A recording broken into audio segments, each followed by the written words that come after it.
I will be reading you an extract from my book, Out of Slavery by Nadia Foster. It tells a story of British Caribbean history. Chapter 1, African Roots. The story of Black Caribbean people begins in Africa.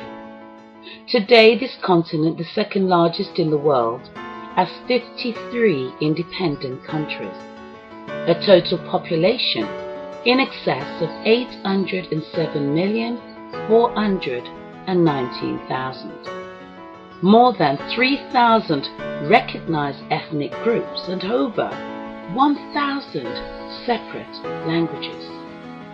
It is said that the history of the African continent is the history of humankind itself, for it is here that the earliest fossils of human ancestors have been found.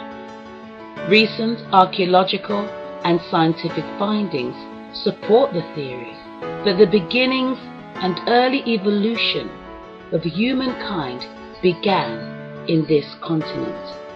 Hence, Africa is given the name Cradle of Humankind.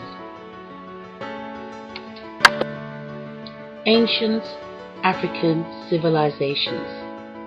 Africa was the home of one of the first civilizations to emerge in the ancient world. The Old Kingdom of Egypt in the fertile Nile Valley was established around 3000 BC and lasted over 3,000 years. It was the most enduring state in the history of the world, perhaps because it was also one of the most peaceable. The ancient Egyptians became a highly civilized society with surprisingly advanced scientific knowledge, medicine, and technology. During the period 1000 to 500 BC, iron smelting and metal working, as well as sophisticated stone and clay working techniques, were developed in various parts of Africa and spread across the continent. These skills, combined with the wealth that came from gold mining, were the foundation of a number of highly civilized kingdoms in West Africa. The introduction of the camel in 100 BC made it possible to cross the desert with goods, so trans-Sahara trade routes were established. The earliest of these kingdoms was Ghana, in a different location to modern Ghana. There, the Islamic city of Timbuktu became a flourishing center of art, learning, and trade. Leo Africanus was a 16th century scholar who was commissioned by Pope Leo X to write a detailed survey of Africa. He wrote an account of Timbuktu following a visit probably made around 1512. This extract is based on a 19th century translation. Yet there is a most stately temple to be seen, the walls whereof are made of stone and lime, and a royal palace also built by a most excellent artist from Grenada. Here are many shops of artificers and merchants, and especially of such as weave linen and cotton cloth. And hither do the Barbary merchants bring cloth of Europe.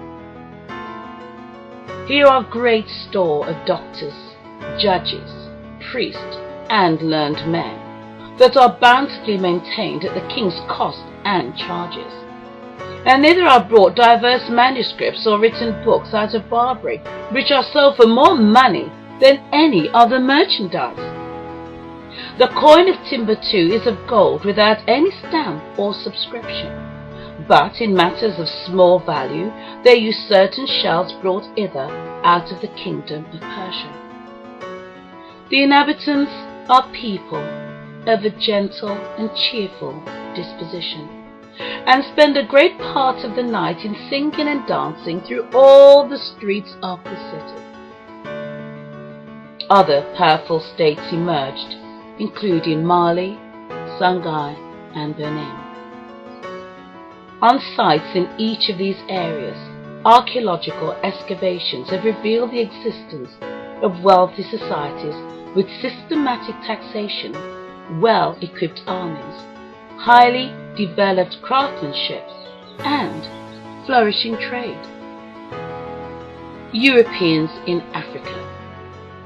Early in the 15th century, helped by improvements in navigation and cartography, the Portuguese began to venture along the West African coast.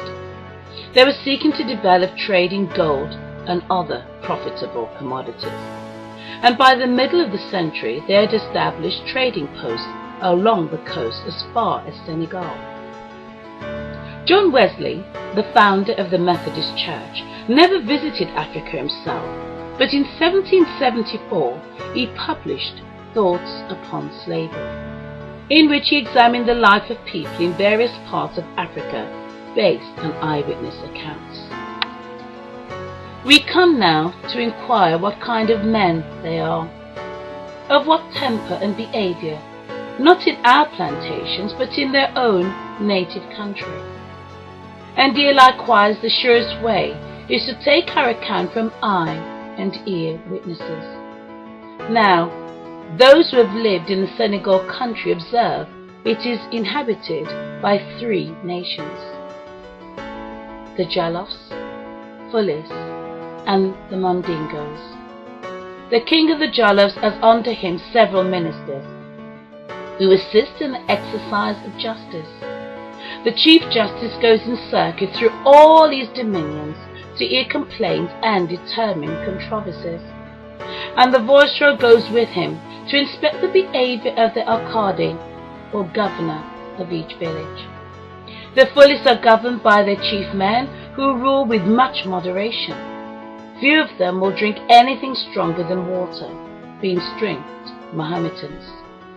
The government is easy, because the people are of a quiet and good disposition, and so well instructed in what is right that a man who wrongs another is an abomination to all.